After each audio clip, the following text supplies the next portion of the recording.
Hey gang, so glad you're here today. This is a really pertinent topic as our group is growing.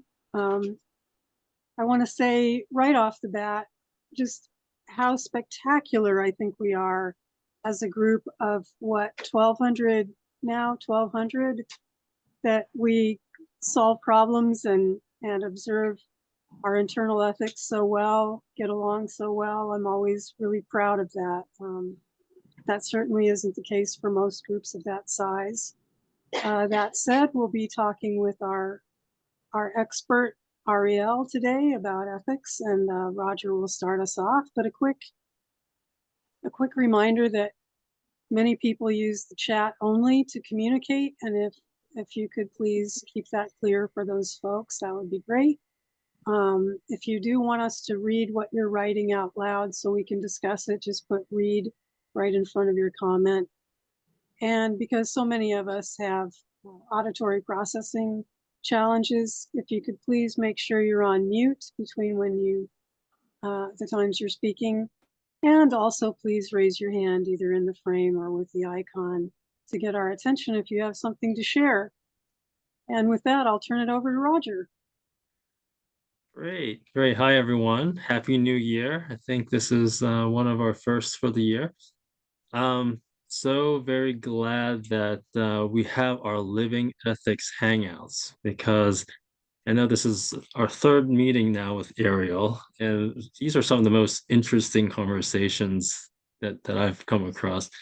But this particular one, I think, is timely, because, as Don has mentioned, our community is growing. I think the Facebook group does have like, 1,200 members, and the meetup I think at the total number of members on Meetup is about like 3,600. So um, as we are getting more and more folks in, we are uh, learning more and more, about how, uh, first off, how united we are and what the similarities we have. But also we're learning about differences too, which is also, part of, diversity, and how we sort of come together, experience things, differences in how we prefer to communicate, differences in, how we interpret things. And we're all coming from very different lived experience. So inevitably, there's going to be uh, times where maybe people don't see eye to eye, or there's an interpretation of something that maybe wasn't how that was meant to be, but not saying that the interpretation isn't valid, because all our perceptions are valid as human beings and individuals. Um, but inevitably, there's going to be times where there may be some disagreements. There's going to be some differences that make people feel uncomfortable, or maybe perceived differences that make people feel uncomfortable. And there may be some disagreements, some unpleasant feelings or negative feelings, and I think this is just one of the uh, sort of the pros and cons. And I know Ariel is going to very much get into the good and the bad, because that is, I remember from one of her talks, one of the definitions of how living ethics is supposed to be run. But we're going to go through that today, social media conflict. And since this is kind of a more of a public forum, we were really asked that folks do not bring in specific examples. We do want to talk about ideas, more generalities versus specific situations, especially things that would be people would be able to identify um, names and individuals. So we definitely want to leave this conversation more about sort of ideas and principles, less about specific people and specific situations. Yeah. So that being said, Ariel, I'm going to hand it off to you to take it over. Thank you. Thank you, Roger, for that introduction to the issue we're talking about today, and thanks to you and Dawn for having me. I know many, but not all of you whose names I see here, so I'll introduce myself a little bit. So Actually, I say my name Ariel or Ariel. I say it a lot of ways, but generally I say my name Ariel Cascio. I am currently an assistant professor at Michigan State University in the Center for Bioethics and Social Justice. I am not autistic myself. I come to this topic through anthropology, like Dawn is an anthropologist, and I'm a different kind of anthropologist, but still an anthropologist. And I come to ethics as an anthropologist, and so I'm really interested in, how society should work and how people in their real lives every day think that society should work or make society work. So much more descriptive most of the time. But today we wanted to talk a bit about rules, which are more prescriptive or normative. There's lots of different ideas about what makes a good rule or policy, who should decide, how we should decide. I usually also like to start these hangouts with a very, very brief introduction of what ethics is, because I know that ethics can sound really scary. And part of the hope of having these hangouts is that we can make ethics, more casual. We can just hang out and talk about it. We don't have to come up with, anything firm at the end of it or at the beginning of it. You can write about it in the Discord in between meetings, or, just kind of think about these issues in your daily life. I think about ethics as the study of good and bad, as Roger sort of alluded to. And so we ask questions like, what is the good life? How do we get there? How do we have a good life? What do we owe one another? And then just really any situation where we're asking, what should we do?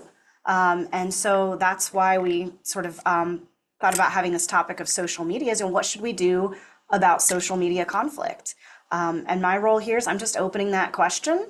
It is, open to anyone to contribute in whatever way you like to contribute. If you say read in the chat, I will read your comment. If you want your cameras on, off, anything is good. Maybe I don't talk for a while, maybe I will, but you're not just talking to me, we're all talking to each other. So does anyone have any opening thoughts about how we should react to social media conflict, or about social media conflict in general? I think it's interesting that I was just talking about this to another autistic person recently, that the way that our culture is structured, discussions rarely have a beginning and an end. And I really love that, because we recognize that we go through things, the good, the bad, the ugly, the challenging, the PTSD, the whatever, and being patient with each other as we work that out, and knowing that it's not the static image of a person, right? I think that's really important in what we do.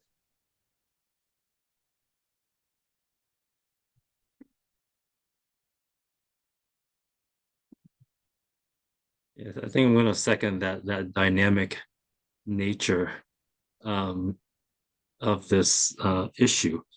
I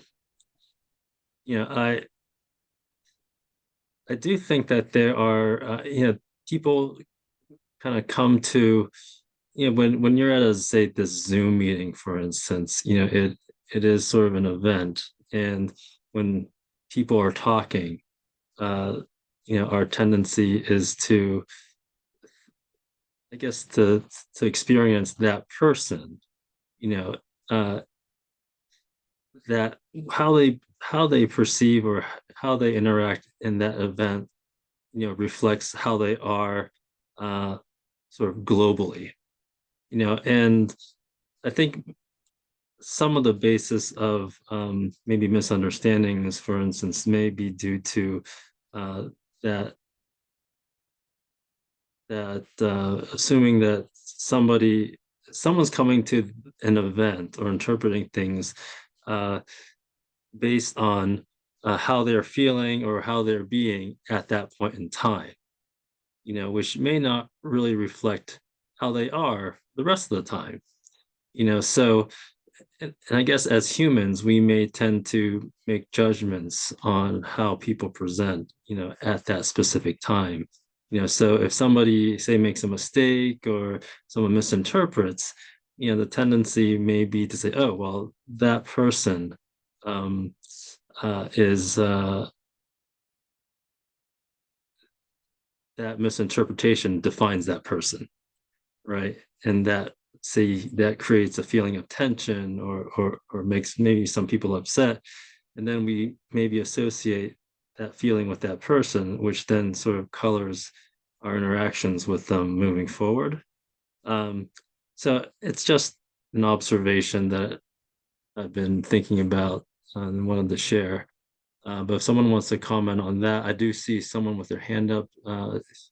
If you wanted to say something or piggyback on that, please feel free.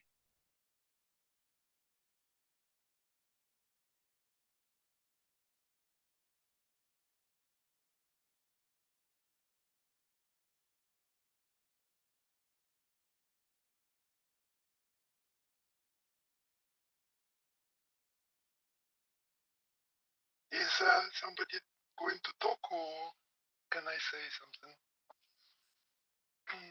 Please feel free to say something. Well, I think there are 2 points that I wanted to make. The first point is I have been working with autistic clients in mostly psychoeducation, sort of explaining what autism means and helping them figure out how to understand themselves through the lens of the late diagnosis. And in to a smaller extent, to a much smaller extent, also doing some sort of exploratory emotional work with them. And what I have found is that no matter how carefully you try to present the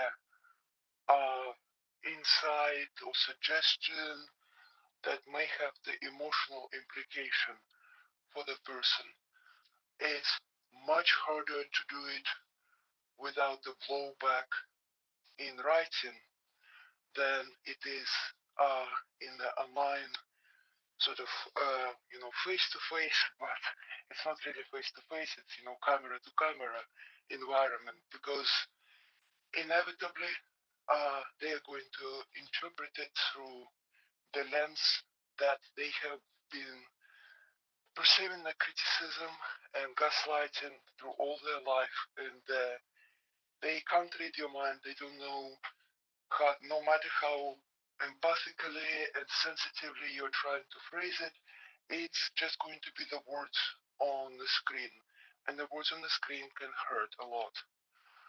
So that is one point, and that also feeds into the social media, because this is what we see in social media, except in social media we have gone even further, where we no longer may even feel that we have to present ourselves with some sort of degree of humility and understanding.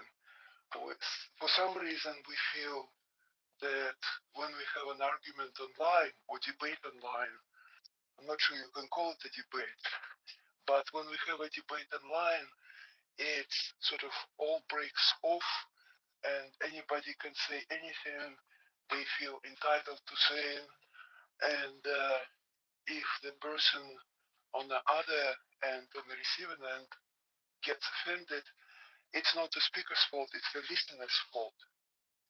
And combining all this, I think it is, in general, I always have been of the mind that you have to treat other people how you want to be treated yourself. And when I was unwell myself mentally, I was a real twat on Twitter. And I have left it since then because I just couldn't bear reading my past messages. And I have unfortunately seen very little of the similar realization and similar growth happening anywhere else to anyone else, where people still feel that if you don't see the person that is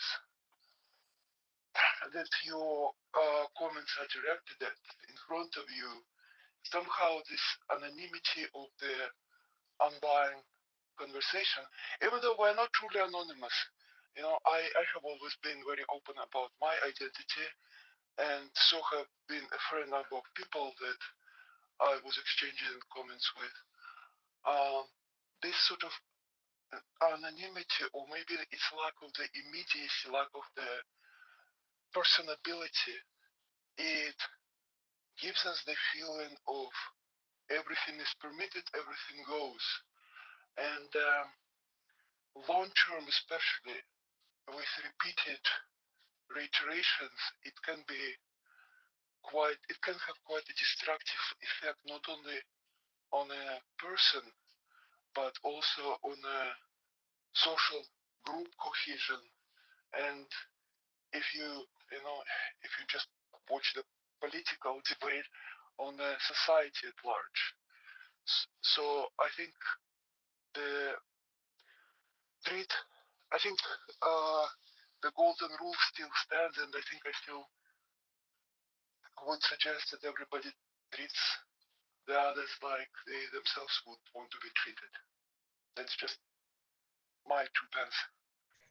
Thank you. I want to read some of the comments in the chats before we turn to the next audio, so we have a bit. So Roger makes a good point about online versus in-person communication. And bouncing off that, I think it's important to always remember that social media rewards conflict. And so in a sense, it is a conflict engine. So the technology doesn't just convey our intended meanings, it shapes our discourse. It says, I'm a late diagnosed autistic, and I've been mostly an observer of autistic social media spaces for about 4 years.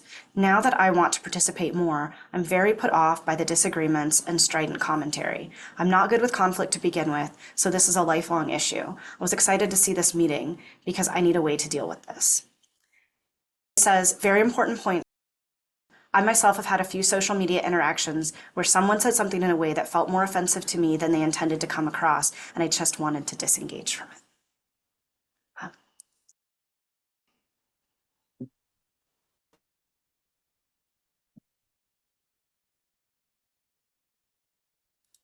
We can't hear you. I think you're still muted. Sorry, just a few comments. One for the one about treating others the way you'd like to be treated. So for me, I'm a late diagnosed autistic and ADHD and anxiety, and I've learned to adapt, but I still have trouble recognizing social cues.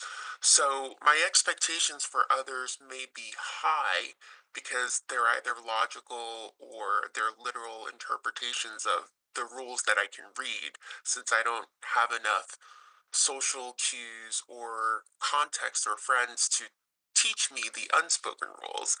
Um, but the irony is, I'm very detail oriented and I do things, I can remember things so detailed, which is why I execute things well. But I cannot articulate the same level of detail um, with wordsmithing and um, expressing myself the way that I expect to be treated. So I agree that would be ideal, but I suck at communication. Failed English diagnostic in college, along with 90% of my classmates.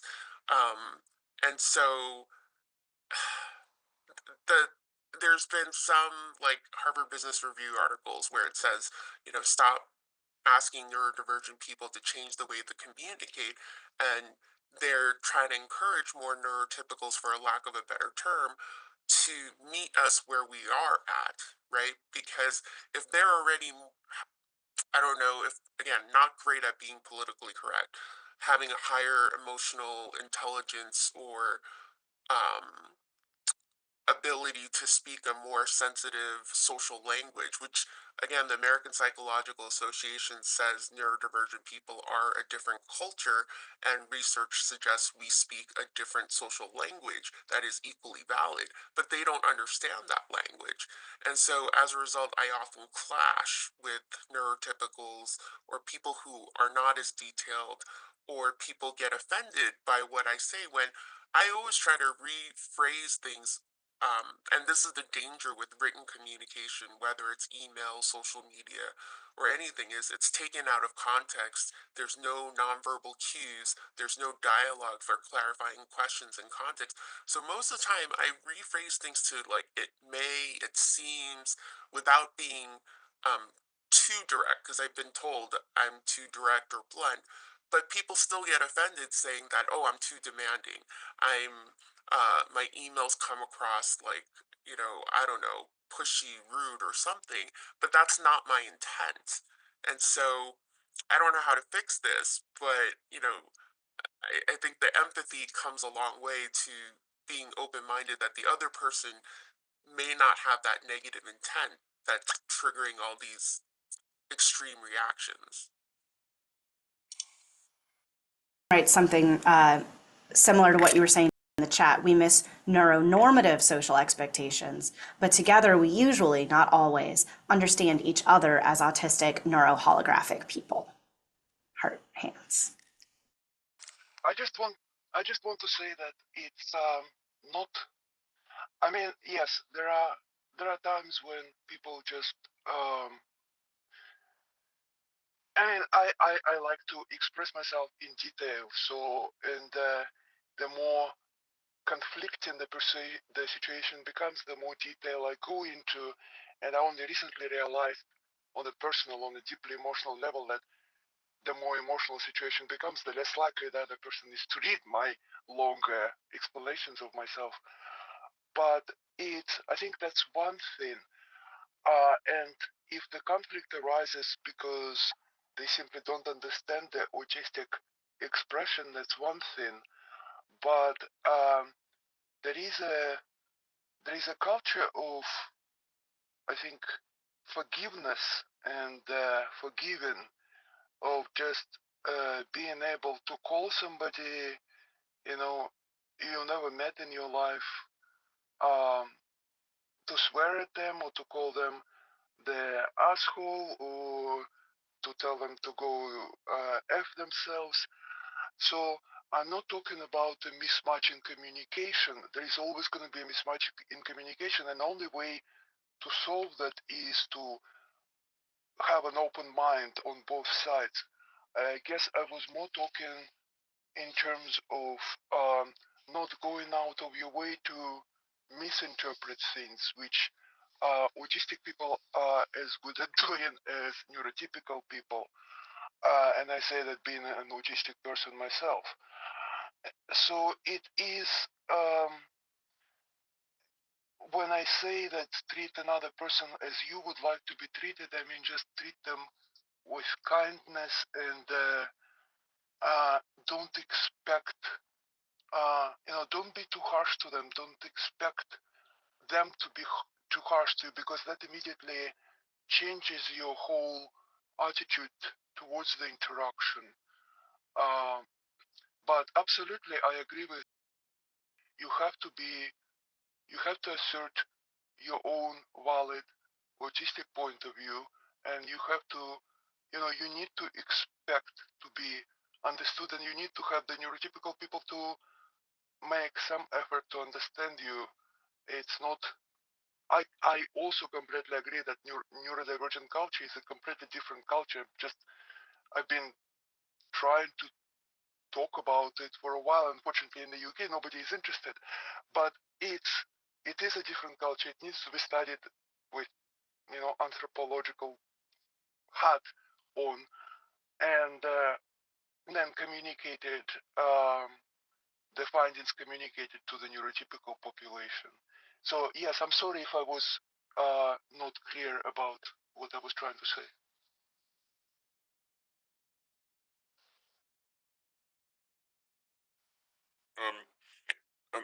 Hi. So, yeah.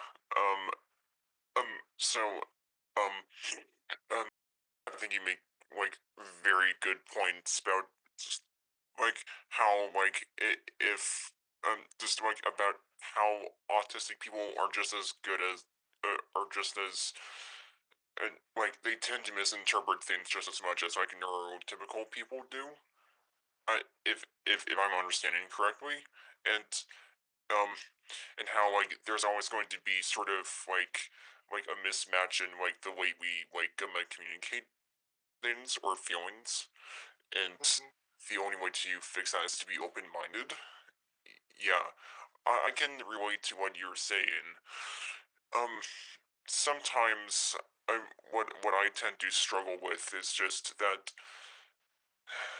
for me, it's just like I'm trying not to be too specific, but sometimes I did have a feeling where sometimes like it feels like people were just saying the same things over and over, like like they were having the same kind of attitude towards like stuff when they were trying to make their point, and I just feel like I have to respond in some way, and when I try to do that, I just sometimes they kind of mistake what I'm trying to say as just like as being like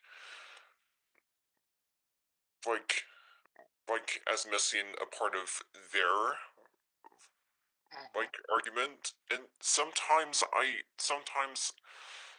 can understand it because sometimes I have that feeling too. Like sometimes I expect some because sometimes I feel like in sort of sometimes I feel like in kind of a um in some like in like parasocial relationships, sometimes it's hard to know what other people want when you don't know them that well, when there aren't any social cues. So sometimes I've tended to like assume that the solution would be to kind of like not sure what it is I'm trying to say either, but sometimes I feel like I'm not. A point is, I think that like everyone needs to be like open-minded, but sometimes I feel like I've tended to kind of in my mind sometimes the way I react, I sometimes feel like I tend to take that as all like people need to kind of like better understand how I feel so that I can have a nice time, or that I sometimes tend to assume that I need to turn off my point so that they can kind of understand. And it's just, yeah, I'm not sure if any of this is making sense. It does. You're welcome.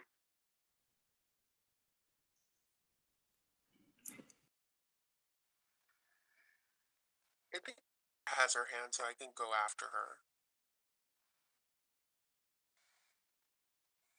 Hey, thank you.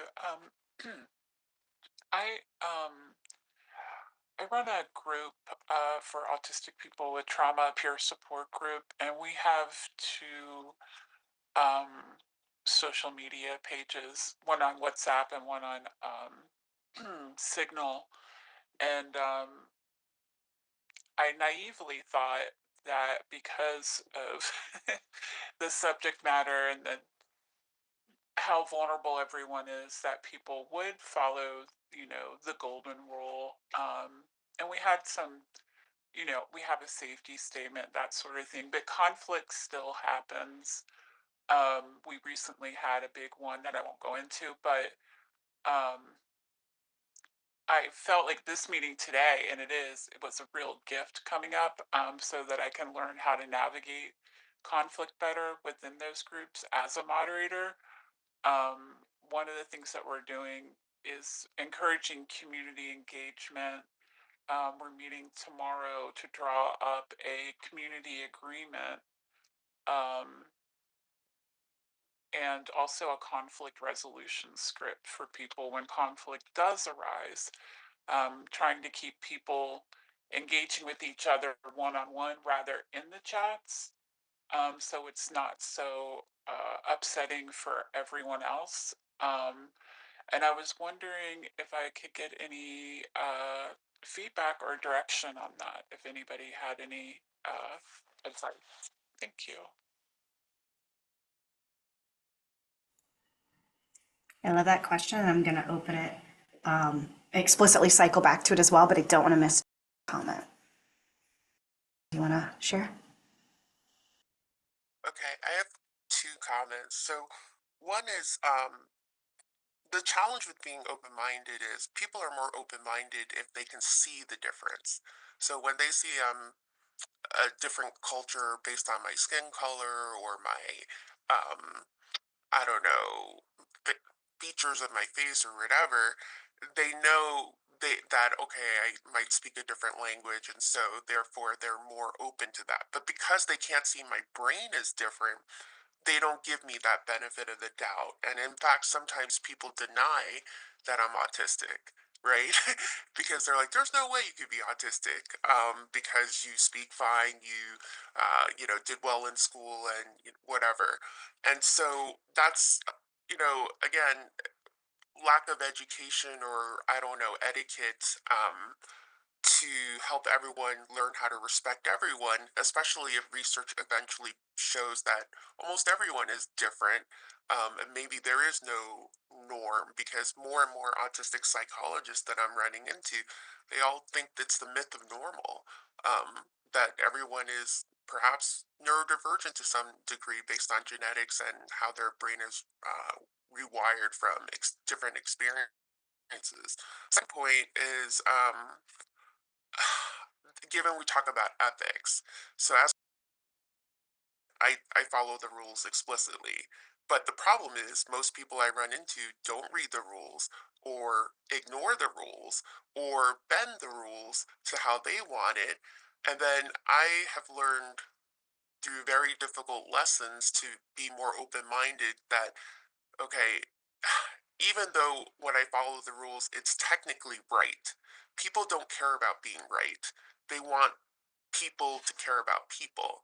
So that's the part I struggle with, in part because my brain's like two tails of a coin. Most people have a head side for the people stuff, and then the tail side for the technical stuff. I have two technical sides, and I'm deep in the weeds, and so I have to like really work really hard, or I have to learn a pattern, which I usually don't cannot recognize the pattern unless someone teaches the pattern.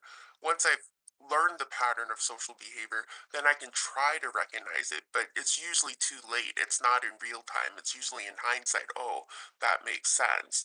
And so these social lessons it's also not fair in part because um, ethically, and that's another challenging word. If you define ethics as not what individuals believe is correct, which is morals, but ethics is the group of people in your organization that believe what is compliant with their policies, then the minority, such as the neurodivergent minority, will always usually lose, in part because they're always the minority. And so if you follow Robert's rules or whatever, majority will always outvote them, will always or can suppress their voice. Um, it's just a uphill battle trying to to reconcile this ethical dilemma where you're technically right and you care about justice, but people aren't following the rules. They're basically creating their own rules, or they're saying they can ignore the rules when it's not in their favor, and that's where this whole ethical dilemma comes into play. It's like um, how do you reconcile that? Because for example, I'm part of an organization where we have an ethical framework. It specifically tells you step by step, find the law, what's the issue, find the policies that support your interpretation of the issue, and then, talk about it and list the consequences. And I'm happy to do that, but nobody will give me the time of day to reconcile these ethical dilemmas unless I have the people skills to build rapport and a relationship where then they have a vested interest to reconcile it. So, like a caregiver or a manager. Because if they don't have that vested stake, it's much easier for them to walk away, ignore you, or just suppress you as the disruptor or troublemaker or the oddball who thinks differently, even though you're technically right. Thank you. I have a few things to read. I'm going to read them in the reverse order because I think it'll make the most sense. It says, you make a great point. It says, I would love to see that script, and provides an email address. Also says, Ariel, can you talk about the ethics of double empathy? And I'm ending there because it transitions into me talking, sort of selfishly. So I'm pasting in Milton's definition of the double empathy problem from 2012. I know Milton's revised it a little bit since then, but this definition is one that really jumps out to me for some of its ethics implication. Milton writes, the double empathy problem, a disjuncture, it's very jargony, sort of translated a little bit as we get to the end. A disjuncture in reciprocity between two differently disposed social actors, which becomes more marked the wider the disjuncture in dispositional perceptions of the life world, perceived as a breach in the natural attitude of what constitutes social reality for non-autistic spectrum people, and yet an everyday and often traumatic experience for autistic people. A lot of people describe the double empathy in plain language as a response to certain researcher accusations or clinician accusations that autistic people lack empathy, in saying autistic people may have difficulty empathizing with or understanding non-autistic people.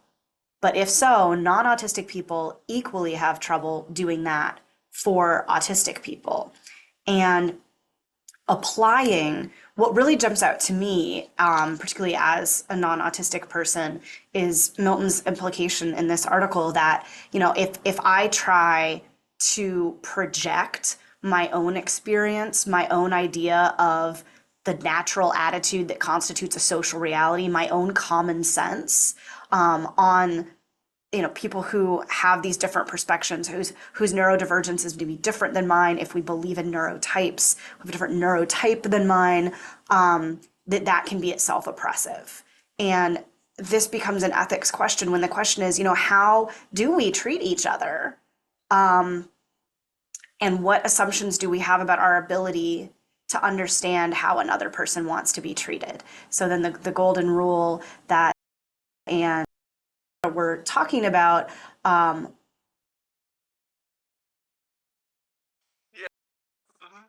okay, we're talking about is, treat others as you want to be treated. That's an ethical maxim that tries to address this tension of we don't know how other people want to be treated necessarily. And one way to guess is we know how we want to be treated, maybe.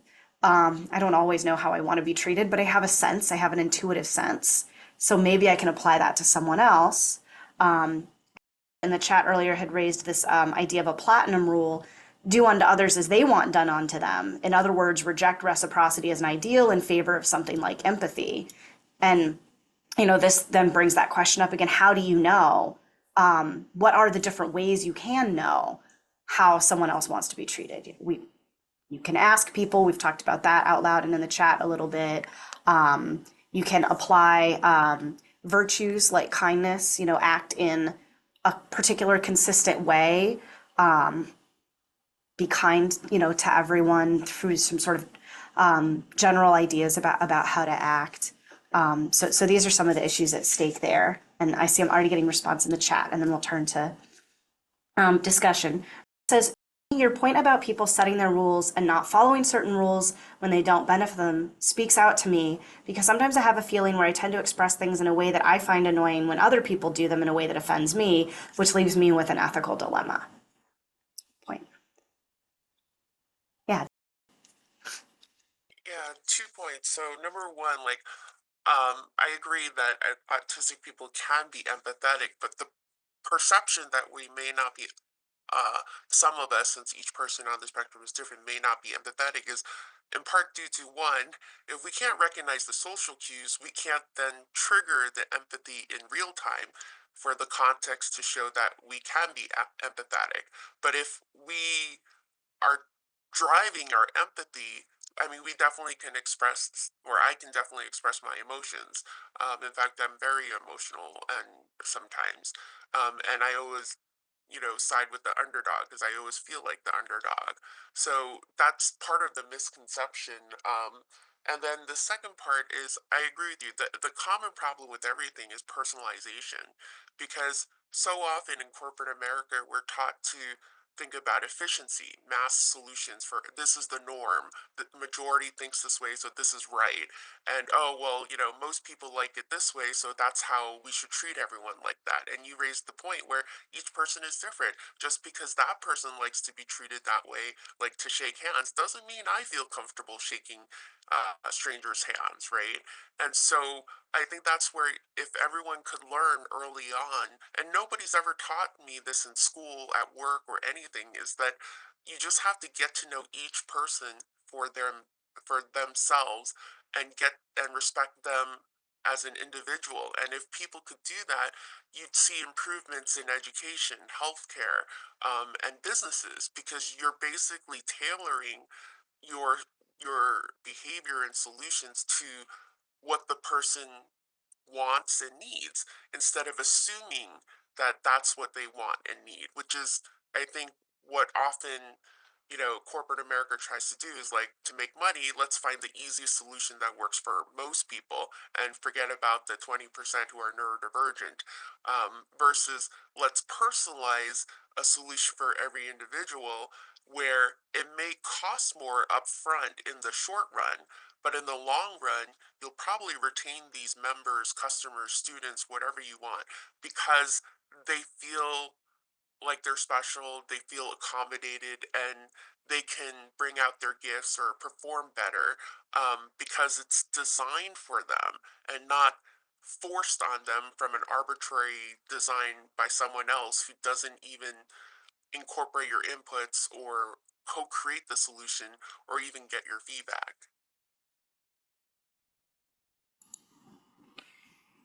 Are there things to share on double empathy problem before I circle back to the question?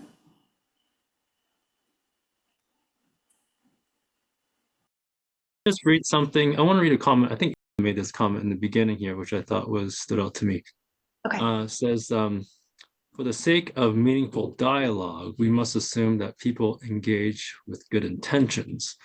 However, one challenge is that we are not always explicitly aware of our own intentions. For me, the key question is, what practices can we adopt to engage in dialogue more consciously, and how can we cultivate greater awareness of our intentions? And the reason that stood up is because was in a talk with us, which actually helped co-lead earlier this week, and we're talking about Socratic dialogue, and one of the questions that came up was prerequisites, right? So in able to engage in dialogue, productive dialogue, certain things, we have to assume certain things are in place. And I think this sort of gets to the question of intent, what is our intention for the parties involved to be engaging in the dialogue? Is the intent to reaffirm our biases? Is the attempt to figure out what is the truth here, or what are we trying to I know that another way to frame it is, I'm here not to be I'm not looking to be offended, right? Maybe someone said something that didn't sit well with me. I know that because by virtue they are in this group, that they are, by this, say, assumption, acting in good faith, right? So therefore, the fact that I might feel upset by something they said, that's, I can't automatically jump to the conclusion that is their intent. Therefore, in this forum, I want to learn, what was really the intention, or why did that happen? I experienced in a certain way, but that was their intent. So there's something that happened there that I need to figure out to understand, what was said. So and maybe this is possibly, just throwing this out there, one of the difference between, say, neurodivergent spaces versus, say, typical social media spaces, in the big scary world, is that, if you have a sort of a culture or a uh, shared value, that of respect, and warmth, and open-mindedness, then the first reaction to be offended about something isn't followed by an immediate conclusion that that person's being blatantly disrespectful, or they're being racist, or they're being, bigoted. We seek to understand them first before jumping to a conclusion about what they're trying to say. We have some discussion in the chat. Asked to read, regarding empathy, I sometimes experience it so intensely that I become overwhelmed and freeze, appearing as if I don't have empathy when I'm experiencing an overload of it. And I was thinking about this when I was talking as well about, particularly in my role, I teach medical students, and one of the things I maybe teach them or maybe help them develop, or whatever you might think about it, is empathy. And so I think a lot about like feeling empathy versus showing empathy, and like these expectations of what it like looks like, and like, as I think the word neuronormative expectations of what empathy looks like, when that might not actually reflect how empathy feels. And asks to read, PTSD plays a huge part in autistic responses generally. One comment is from that's sparked by what Dr. Joe said. I saw a YouTube video by some autistic organization where they imagine the inverse reality, where the majority were autistic people, kind of like the Sliders science fiction show, where you slide into the alternate parallel universe where there's opposite gender roles rule the world, right? And it's kind of like, asking a man to be pregnant, right? To feel what a pregnant woman is going through, so that maybe they can be more empathetic. So I wonder if they had a bit more of that in training or education, they would get a sense of like, hey, all of a sudden the quote unquote neurotypical, for a lack of a better term, is the minority now, and what they always presumed to be right because it was majority rules, or that's the norm, is no longer true.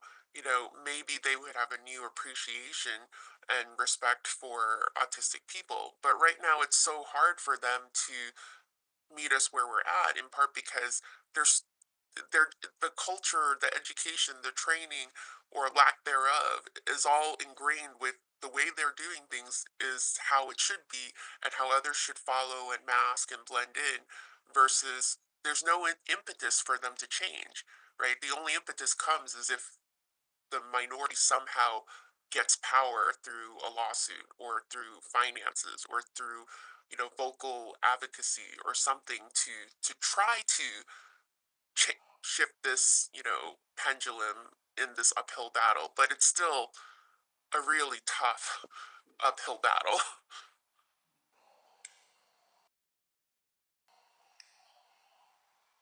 Yeah, thank you.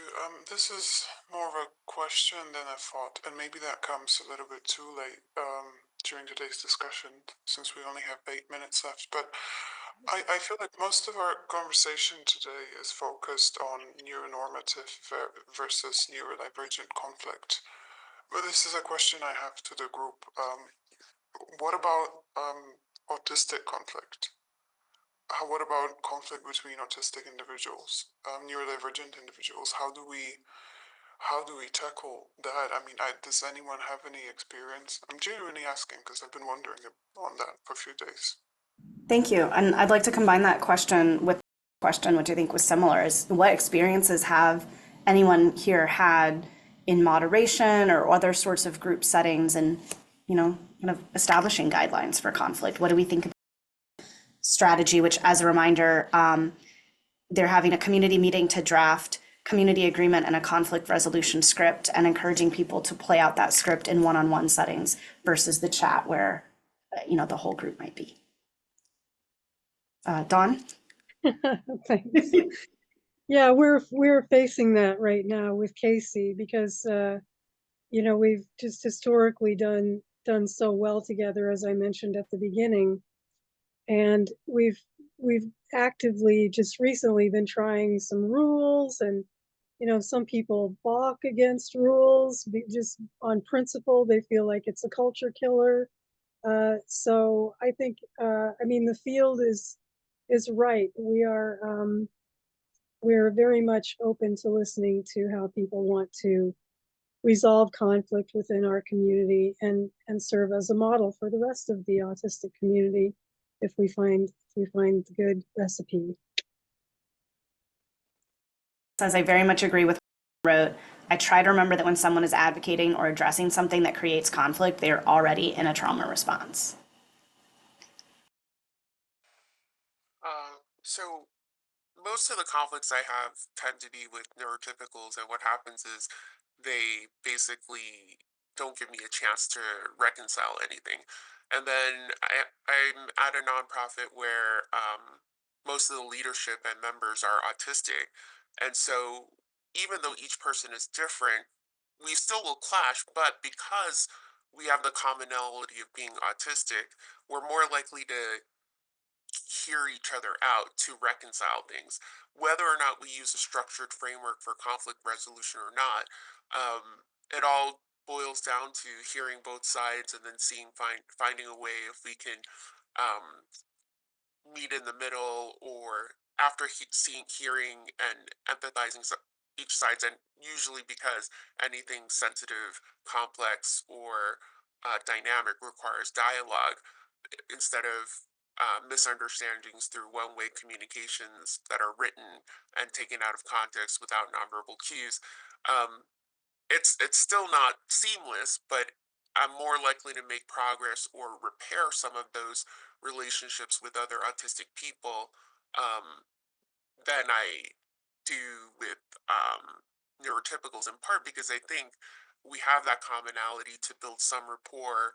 And even if we are different, there are some commonalities perhaps in our social language that we can relate to.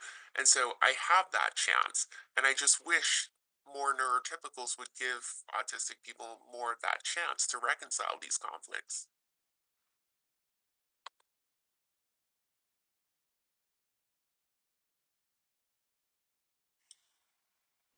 So I want to take a moment I know we don't have much time left, but I want to ask us, um, you know, people like me who talk a lot, to try to spend about 30 seconds silent and explicitly invite those who have not spoken yet or typed something to read in the chat yet to contribute. You do not have to if you do not want to, but if you like to have a specific invitation, please consider this a specific invitation. We would love to hear from you.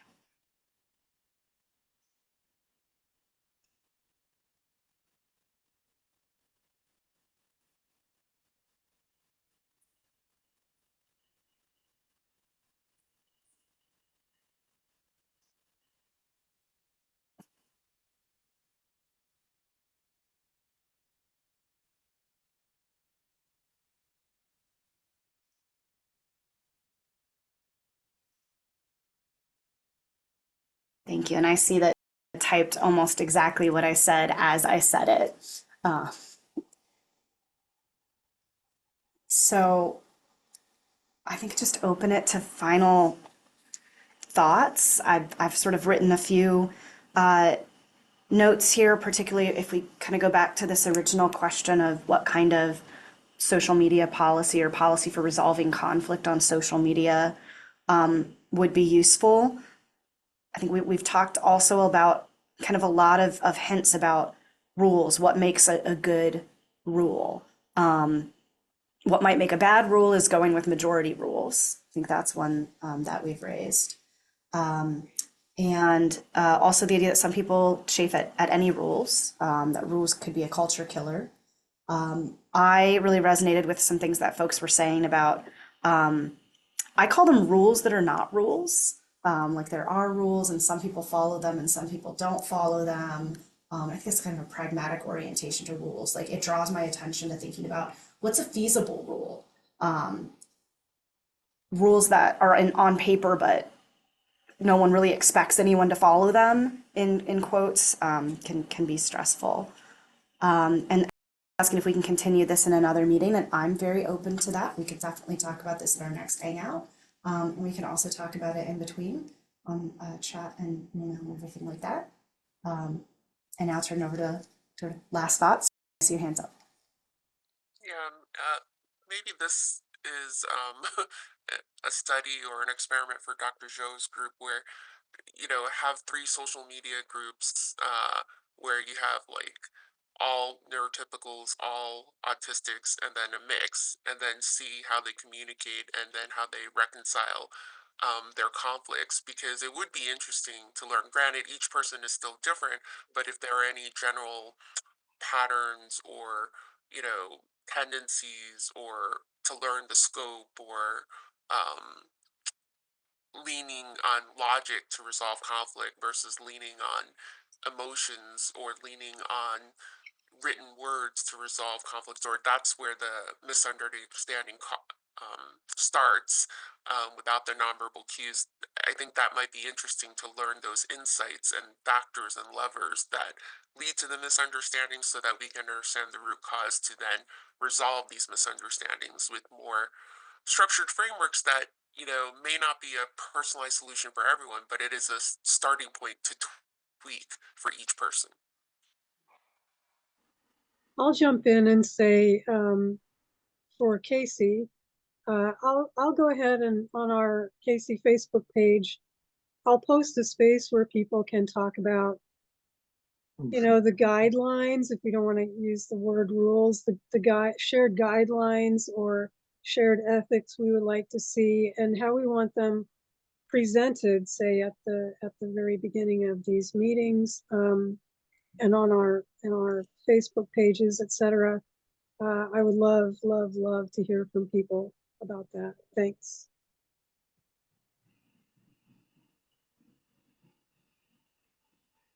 What else? Can I just ask? I'm not on Facebook. Is the Discord community essentially repeating the same things that happen on Facebook? Well, yes and no. People have a lot of lively, dynamic, ongoing discussions on Discord, but not everyone is there, and we tend to look at policy and the thoughts of the group as a whole on the Cultural Autism Studies at Yale Facebook page. All you need to do is ask to join, and we'll be sure to let you in, and you can let us know your thoughts. Okay. Thank you.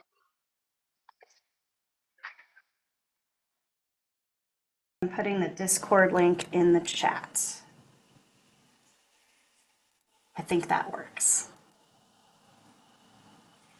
And probably Roger may have the link handy to the Casey Facebook page. I don't know. If he doesn't, it's easy to find under Cultural Autism Studies at Yale. So do drop by and share your thoughts. Very important. Thank you, And Don. I want to thank Ariel, so deeply, always such a great pleasure. Really, really always on point, always synchronistic, always timely. And I'll turn it over to Roger if he has closing remarks.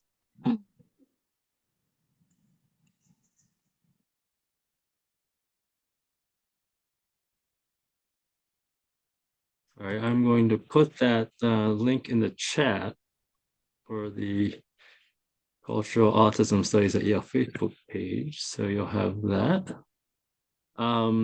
Yeah, I do think that this is I think someone asked if we can continue this, and Ariel, so glad that you're open to that. I mean, I do think that it's an ongoing discussion. It's a process.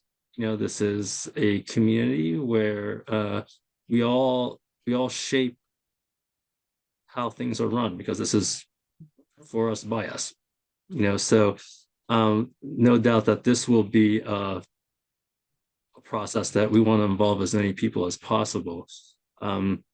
also, I think someone said that it'd be helpful to have things written. And I was just before the meeting, I was joking around saying, oh, even to be able to use Zoom, they make you agree to the terms of their update. And who's going to read all that? And why is that necessary? Well, I mean,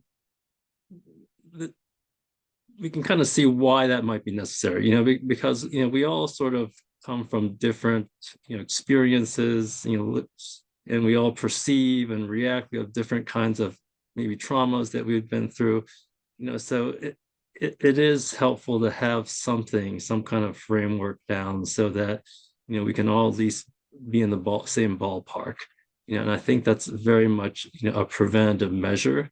We're all, no one, this is not this is very egalitarian, so no one's going to harshly enforce laws or anything like that, but I do think that it is will help our growth in general, especially as we are continuing to see so many more people, and with that, the diversity. And sometimes the diversity doesn't line up, but at least we'll have something, some sort of shared agreement, shared understanding up front, so we can have productive dialogues and continue to grow together. Thanks, Roger. So thank you everyone for being here today. A pleasure as usual. And we have lots of exciting events coming up. If you go to the Cultural Autism Studies Facebook page, we now have an events feature that lists everything coming up. And we do put the direct links on there. Sometimes it's at the last minute, depending on how we're doing, but they do get up. So check them out and be sure to come back. And with that, I'll tell everyone to have a great day.